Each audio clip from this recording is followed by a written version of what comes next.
Okay, good evening and welcome to Torah Studies. And this week, Parshas Emor. And in this week's Parsha, the Torah discusses about the holidays and also discusses about the Shabbos. So today's topic, tonight's topic is the Shabbos, a day of rest. Reimagining the essence of Shabbos. And indeed, I think by the end of this class, you will have a different concept of what is Shabbos all about, and specifically, what is the meaning of rest on Shabbos? A whole new, different meaning than what many tend to think. So, Shabbos is a day of rest. Why? Ask any child, why is Shabbos a day of rest? He will tell you, of course, Shabbos is the day because God created the world 6 days, and the 7th day he rested. But the truth is, this answer really doesn't make much sense. What do I mean? And obviously, that's the right answer. But we need to understand what that means. There's many questions we can ask here.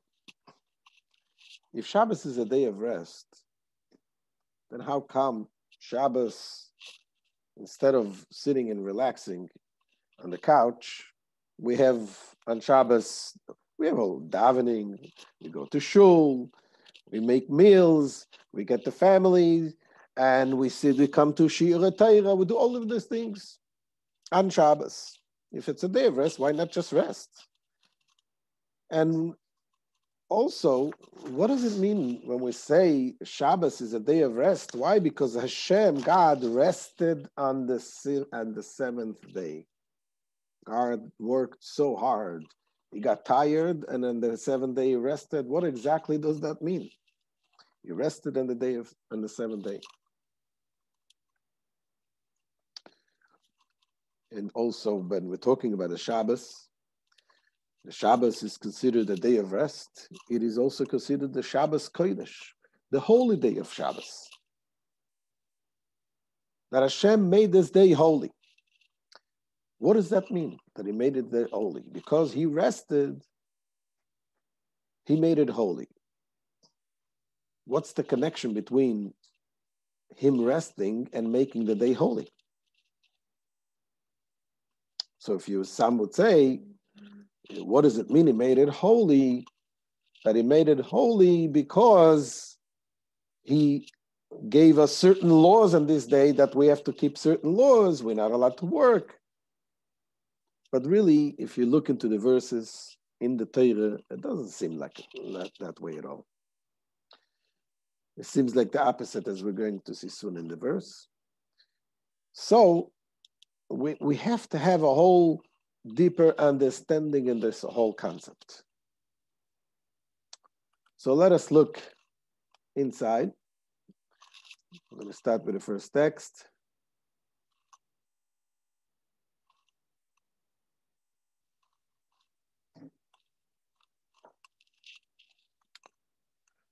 What is Shabbos really about? So right in the beginning, in the Bereshit, we read, Vayevorech Elokim et Yom HaShavi'i vayikadesh oto. We say it by Kiddush.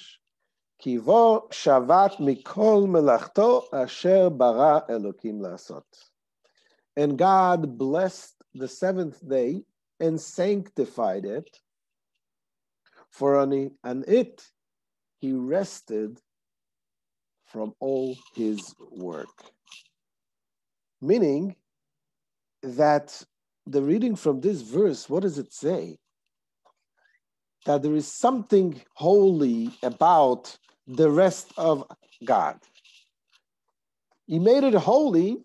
Why? Because he rested on that day.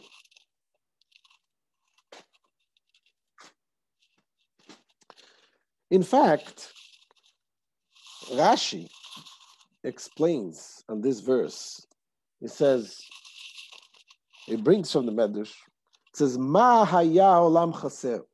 What was the world lacking? Rest. Along came Shabbos, along came rest. With this, the work of creation was completed. What exactly does it mean? He's telling us that God worked very hard for 6 days, so to speak. He created the whole world, but the world was not perfect. The world was lacking something. It was lacking rest. And when the Shabbos came, the rest came. So obviously, there is something about this, the rest, that is not just that you rested, obviously, from something. The whole idea of rest was another contribution to this world. And this is what we need to understand. And this is what we're going to explain, to understand what is this meaning and how does it fit into our resting on Shabbos also. How does this affect our own resting on Shabbos? So in order to understand this, we need to begin with understanding in general God's creation as much as we can. You know, in these days in the morning Tanya class, the Alter Rebbe explains the concept of the Tzimtzum, which is the concept of contraction of God's light. What does it mean? If you think about it, how can we exist in the first place? Meaning, if God is everything, and if God is everywhere, how is the room for something outside of God? If Hashem fills every single part and every single moment, every single space, where do we fit in? Where do we come in? Is there a place that Hashem, God forbid, we should say He's not there and we are here? So the Kabbalah explains this, and Hasidus talks about it in length. The idea of the Tzimtzum. Basically what that means is that there was God's presence everywhere, and Hashem wanted to allow for an existence, for a world to exist. And to do this, to allow this, God sort of removed part of his light, part of his presence, and he allowed a vacuum and void, a place where in this place he would allow to have a being, an existence, not that is outside of God, but that godliness is not felt. The first step was called Tzimtzum Rishon, the first contraction. God, so to speak, contracted his light and allowed a void.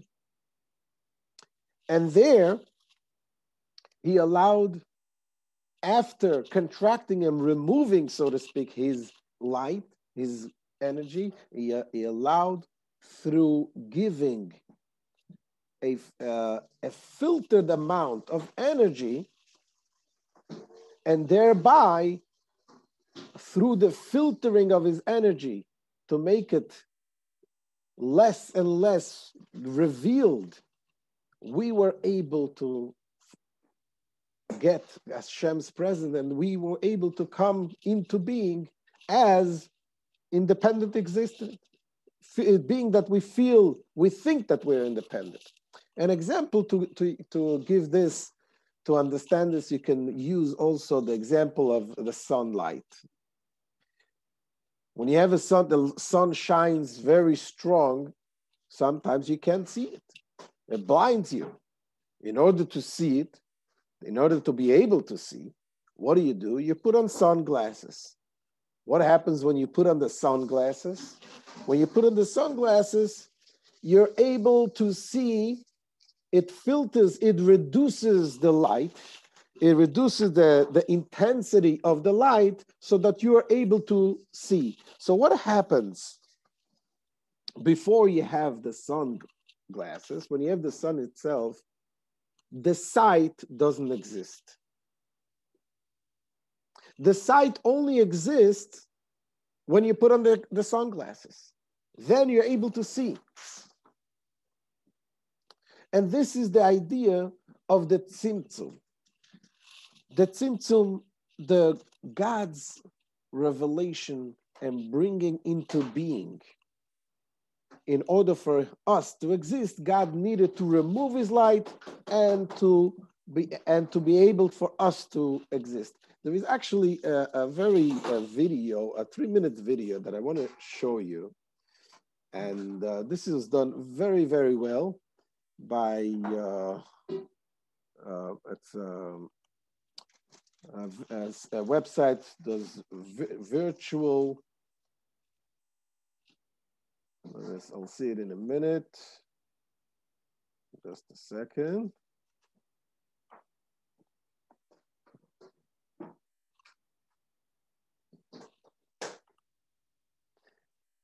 Torah visuals. You have Torah visuals, and let me share this video. We'll be able to see 1 second. I want you to pay attention to this video.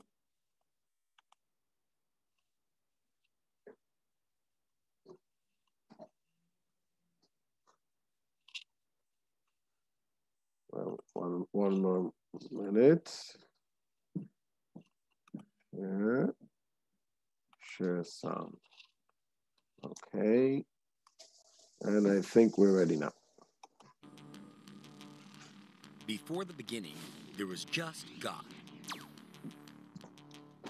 Beyond time, beyond space, with no beginning, no end. He had everything except who to share it with. So God decides to make space for something else. He has to contract his endless light within itself and create a vacuum where otherness can exist. This process of contraction is called tzimtzum. Infinite light to re-enter the void in a controlled form and repeat times, getting progressively less potent. The goal of this process is to come to a point where God's presence isn't overwhelming, where God can re-enter the void as something else, where God can re-enter as us. The purpose of this process is for God to have a relationship with us here in this world.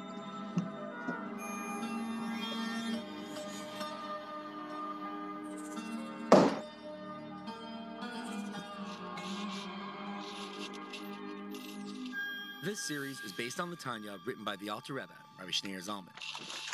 He teaches that God is one, meaning that there is really nothing else here except God.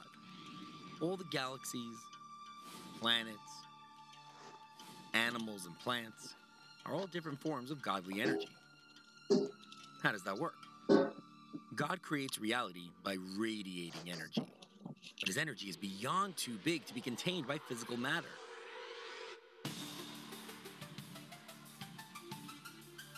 So in order for God to create physicality, he first needs to condense his energy down into a more containable form. Imagine electricity.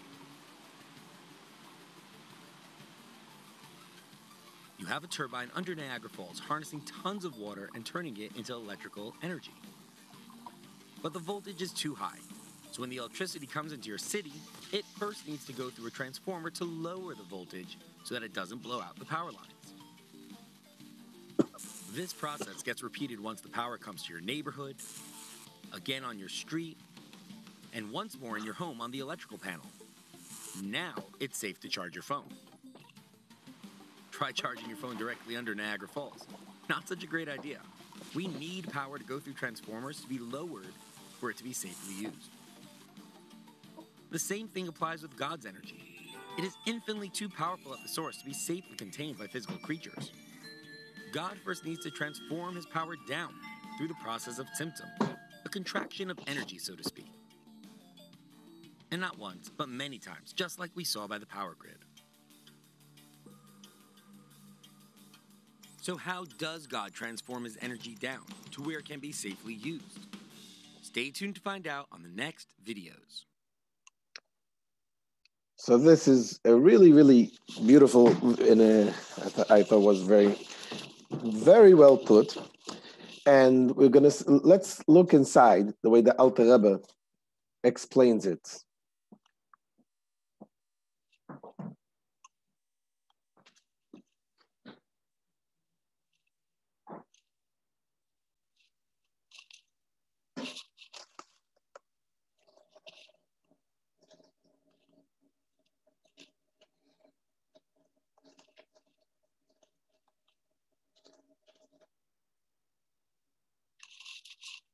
So what is the essence of Shabbos?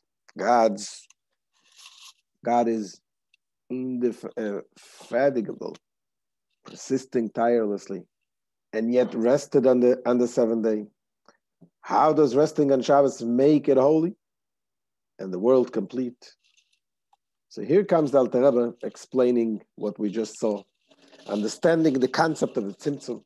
He says God's power of restraint is the quality of Tzimtzum, concealment, whereby he withholds his great expansiveness and prevents it from descending and being revealed to created beings.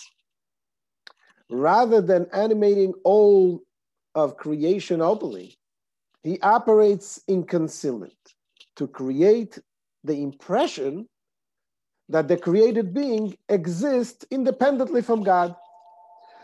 Though the created being has no independent existence, nevertheless, the restraining power of the omnipotent God concealed the spiritual life force that flows from him so as not to nullify the existence of the created beings. So Hashem's creation, on the one hand, the creation is something that allows us to see, to exist. But at the same time, the tzimtzum, the concealment, the contraction on the one hand allows us to be, but at the same time, that same tzimtzum, that same godliness, if it would be only revealed, if it would be removed, that will completely nullify us. So what is the trick? On the one hand, we need to exist and yet not to be nullified. And the trick is to do it in a balanced way. And it has to be balanced. This tzimtzum is also explains in Chassidus and the Kabbalah. The contraction goes also according to the different categories of the creation in this world. You have the different levels of light that exist in different types of creation. Based on the category, there is more or less light that is revealed. For example, you have the idea of the domen, the inanimate object, the tzomeach, the vegetation, and so on. Let's see it inside, how the Alter Rebbe continues to explain this.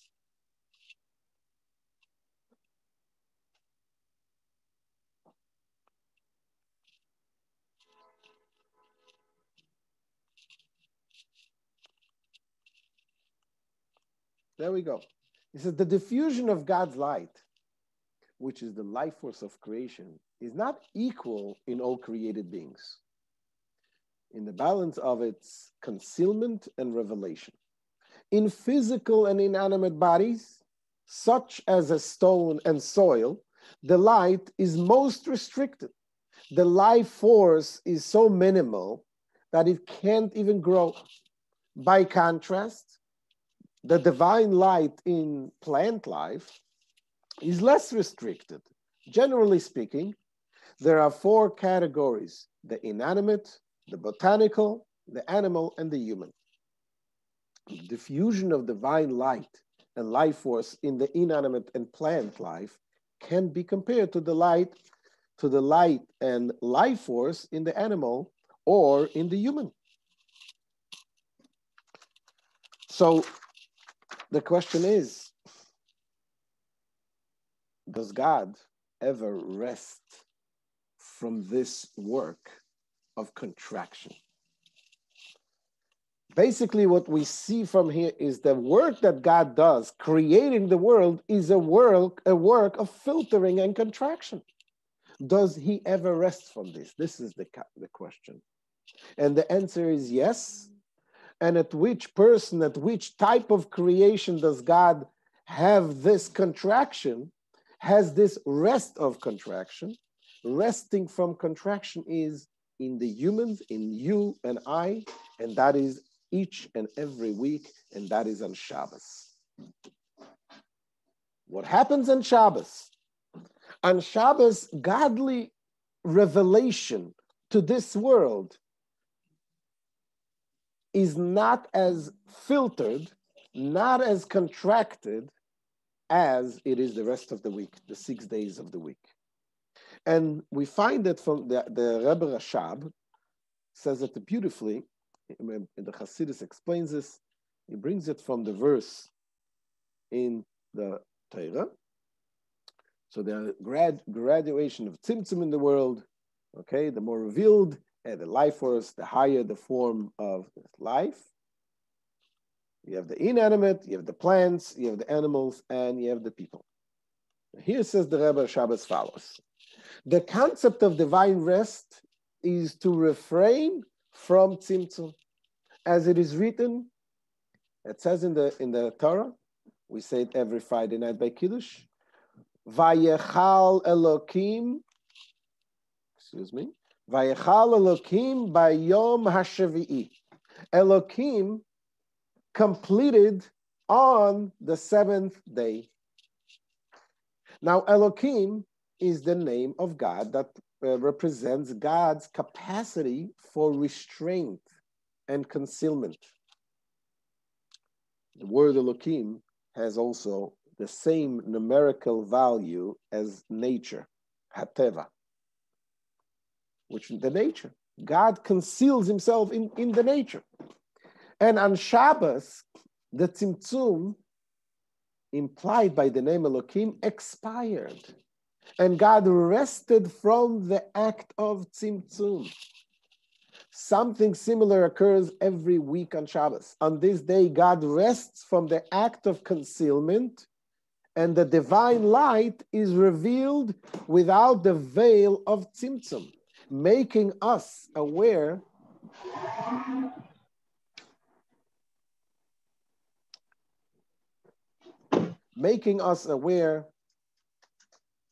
that we are standing before the King. Okay?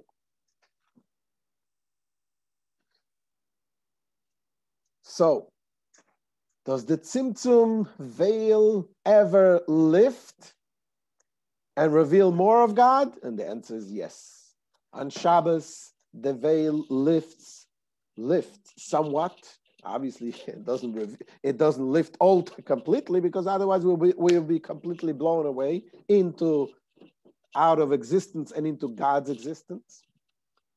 But the veil lifts somewhat and reveals more godliness. This is what happens every Shabbos.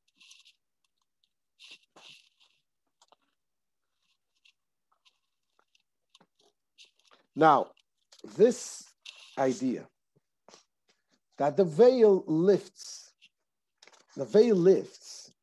on Shabbos, do we experience that? Is it something that is, okay, it's nice, we hear it, it's a nice story, but can we actually point on something to tell us that really on Shabbos something felt different. Where do we see this holiness, the veiling of this holy, the removing of this veil on the Shabbos? Where do we feel it? Where do we see it? So, yes, it does. Our sages tell us, the Talmud tells us, on Shabbos, there is a very special neshama, a very special soul on Shabbos, an additional soul. We all have a neshama, a godly soul. On Shabbos, we receive an extra soul. Says the Talmud, neshama yesera nitna boy ba'odam erev Shabbos. An additional measure of soul is given to us on Friday afternoon and is taken from us on Saturday night. This is derived from the verse, on the seventh day, Shavat vayinafash. He rested and was refreshed. These Hebrew words form an abbreviation for Kevan sheshavat vay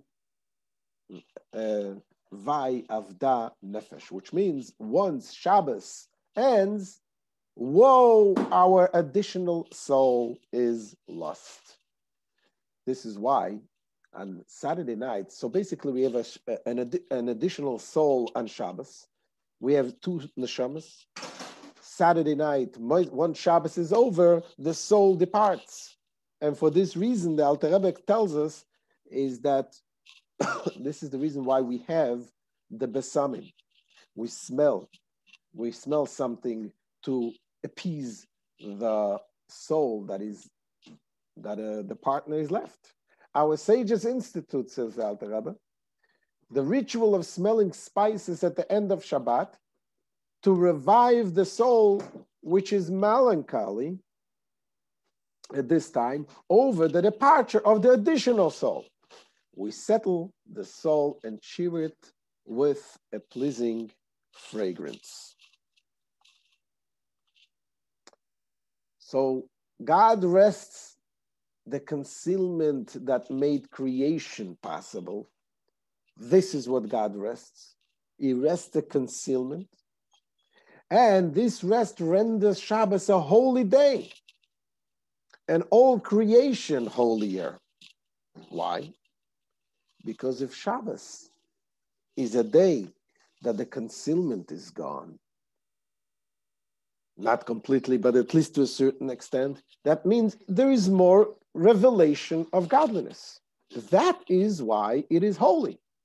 Because the rest is resting from concealment, there is more godliness revealed, and this is why Shabbos is holy. And as we asked the question before, is this really something that we can feel in our life? Yes. The Medrash tells us, on Shabbos, the face of a person is not the same on Shabbos than a regular day.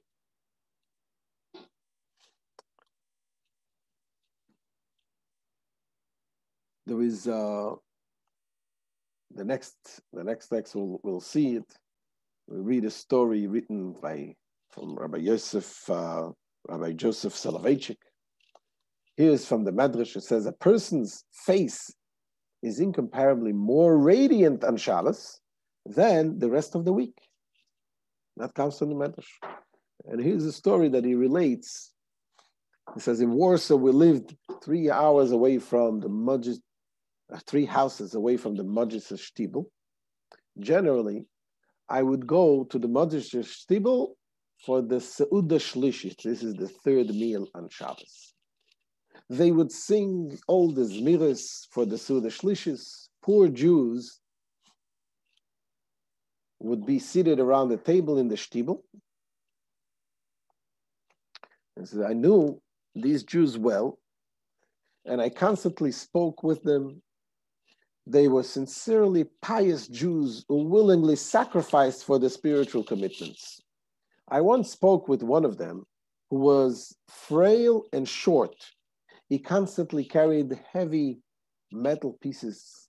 And I wondered where he got the physical strength to support this weight. His load was always tied around him with a thick cord, and he totally resembled a coolie. I have no clue what that is. If anybody can help, jump in. On the Sabbath, I saw this very Jew, and I did not recognize him.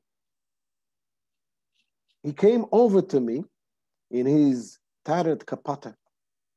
It was covered with endless patches, and even the patches had patches. Yet his face shone with the joy of the Shabbos. I recognized in a tangible fashion that a person's Shabbos countenance is totally different than his weekly appearance. So this is the story with this Jew, with a simple Jew.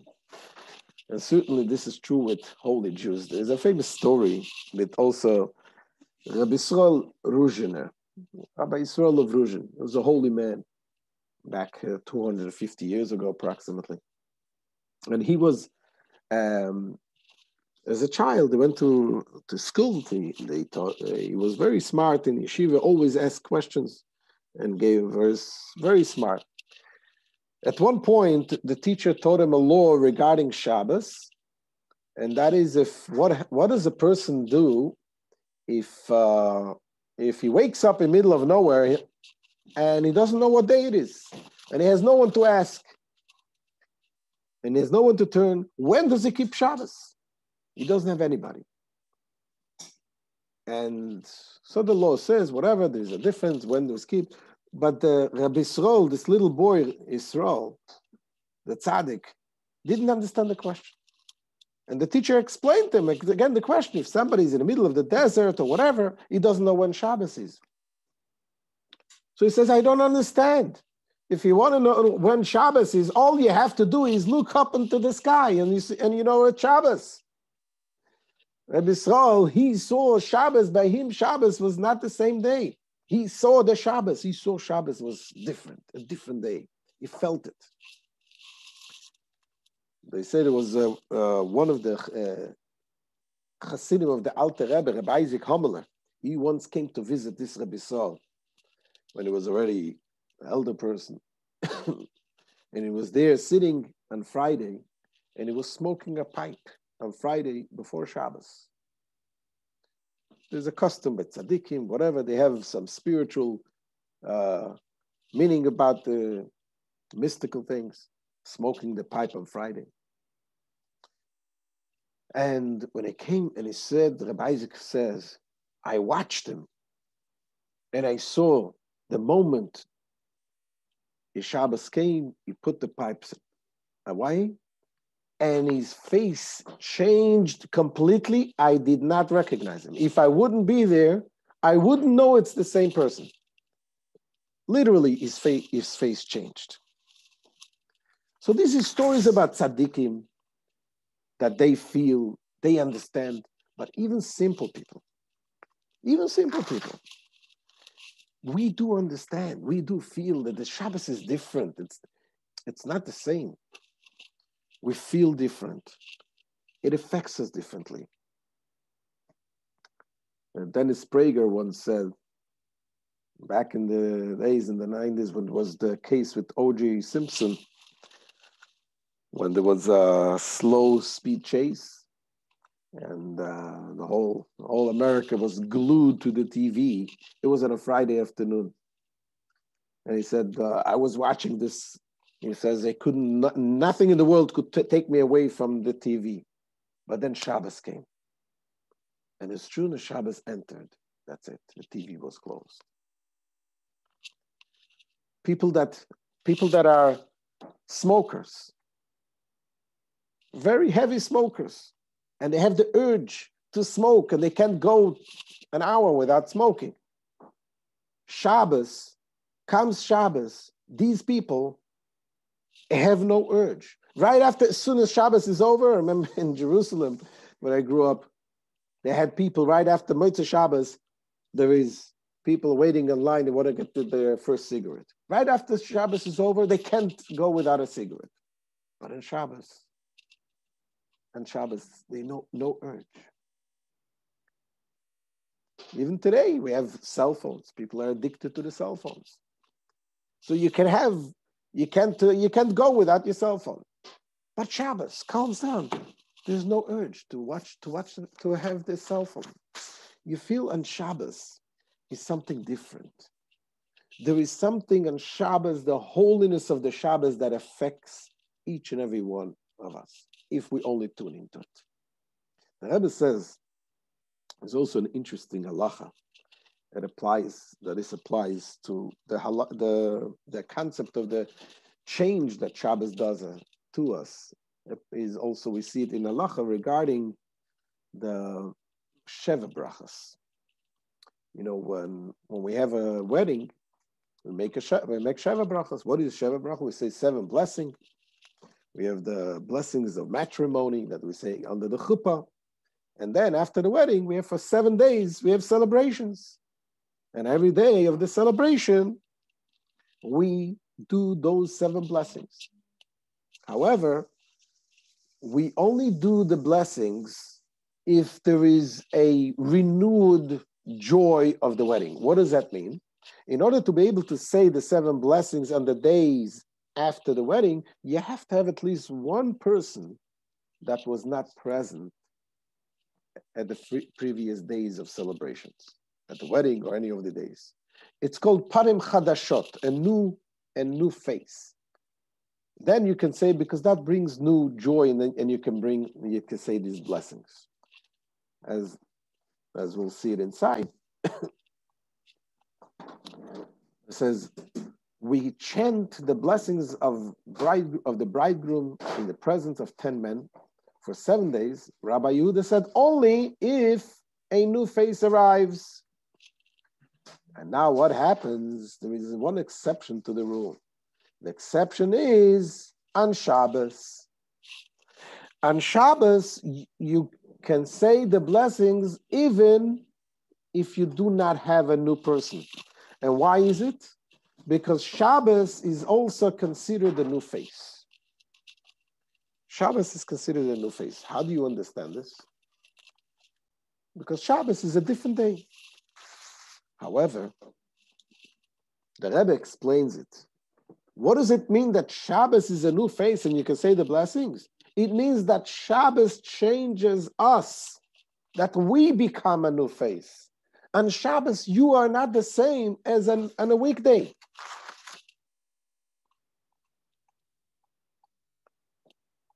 Here says the Rebbe. On the Shabbos day, says the Rebbe, there is no need for a new face, for a Jew's face is incomparably more radiant on Shabbos than during the week. Our radiance renews on Shabbos and confers upon us the status of a new face.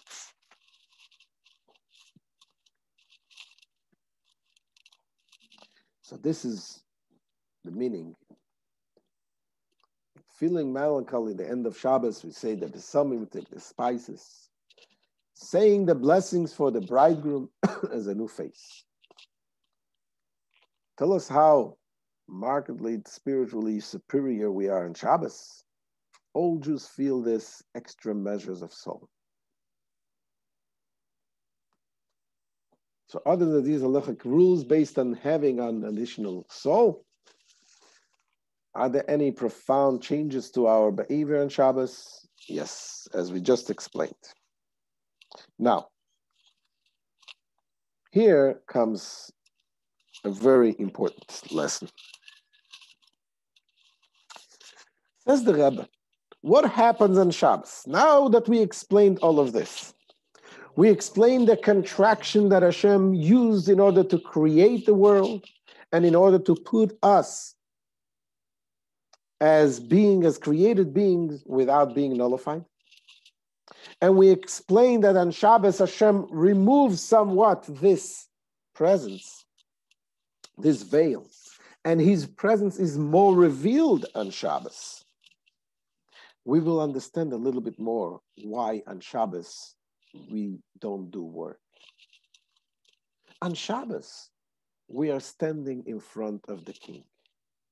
When you stand in front of the king, you are not supposed to do work. It's not that the Torah says, oh, don't do work, don't do this. You are standing in front of the king. On 6 days, God gave us a mission. The mission was that we are in a world that is concealed, and that's why we have to work within the frame of this world to make it a better world. However, when Shabbos comes, Hashem elevates us and he puts us in front of him. And this is in order for us not to be sunk into the materialism of this world, in the concealment and darkness of the 6 days. There is a purpose for the 6 days. The purpose is that to find and bring godliness in the 6 days. But we need also to step back. And this basically, there's 2 ways that God puts us, what we need to do. We have a commandment to work 6 days, and we have a commandment to rest on Shabbos, because this is the two methods that we need in order to bring perfection to this world. As the Rebbe says, these are 2 poles, the 2 poles that are expected of a Jew. During the 6 days, when the Torah mandates that we concern ourselves with our material body, working is a mitzvah. Nevertheless, on Shabbos and Jewish holidays, when the soul is more radiant, we must transcend our body, its concerns and its nature. It is self-understood that work is out of the question during these days. So that's why Shabbos, when we say Shabbos is a day of rest, yes, Shabbos is a day of rest, but it's not a day of relaxation. It's not a day to put the feet up on the couch and rejuvenate. It is a day that we feel with holiness. It is a day that we fill with Torah, we fill with prayer, with family together. A day that we fill with farbrengen, with singing nigunim, melodies, beautiful. It is a day that Hashem gave us to rejuvenate, but to rejuvenate our neshama, our soul. That's what Shabbos is all about. As the Rebbe continues in the next text, so because we feel God's presence more on Shabbos, we are forbidden to go to work on the mundane. On Shabbos, our focus goes back to spirituality, as the Rebbe says here. Resting on Shabbos doesn't mean the absence of work. Not only do we work to serve God on Shabbos, but our work is also on a higher order. We must therefore conclude that resting on Shabbos means to work in a manner that is restful and delightful. That is to say, it is not considered laborious at all because it is pleasure to engage in such work. That is why it's considered restful. When you enjoy something, you're resting even if it's hard work. And the Rebbe gives an example. For example, a simple example. If we were given permission to gather as many gems and diamonds as we could, we would spare no effort in carrying the heaviest load that we could possibly lift. Though this would entail strain, toil, and perspiration, it would not be considered strenuous or burdensome. On the contrary, the heavier the load, the more delighted we would be. Imagine that.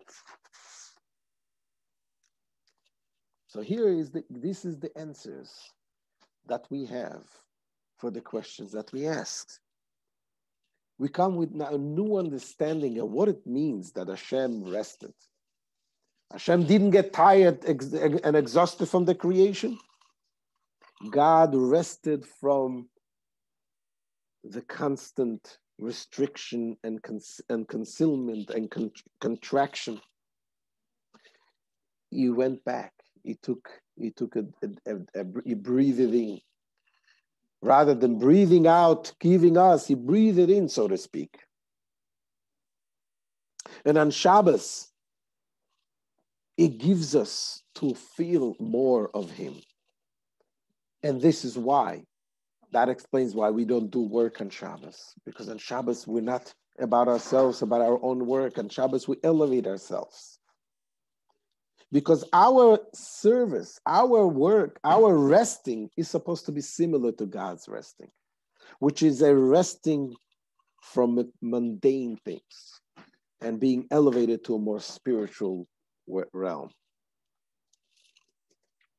I want to close with a story from a short story from Mr. George Rohr. His father is Sammy Rohr of blessed memory. He used to tell the story. Said when he was a refugee during the Holocaust, there was a Rabbi Dov Yehuda Shachat. And he was the rabbi in Basel, I believe that way he was. And so he invited him, told him Sammy was a young man then, a young boy, and invited him and told him to come on Shabbos morning, 7 o'clock in the morning. He had a special group of studying the Tehillim. So he invited him to come on Shabbos morning. And Mr. Rohr said to the rabbi, I have a whole day. I work the whole week. I have 1 day to sleep. And you want to take it and want me to come to study? And the rabbi looked him into his eyes and said, you have 1 day a week to learn, and you want to go to sleep. So Shabbos is a time that we are elevated. Shabbos is a time that we are lifted up. And lifting up, now that we have a whole new, better understanding of what Shabbos is all about, I doubt any of you will take a nap on Shabbos afternoon, right? Okay, it's fine to have a little nap also. But not to lose focus of what is Shabbos all about. Don't waste it. Don't waste the holiness of Shabbos. Let's do and appreciate and enjoy the Shabbos as it is meant to be. So thank you for joining, and we're willing to have any discussions if anyone has any questions. And make sure to share this. Share, subscribe, and click the notification. And Tzviki says, invite your friends. Thank you.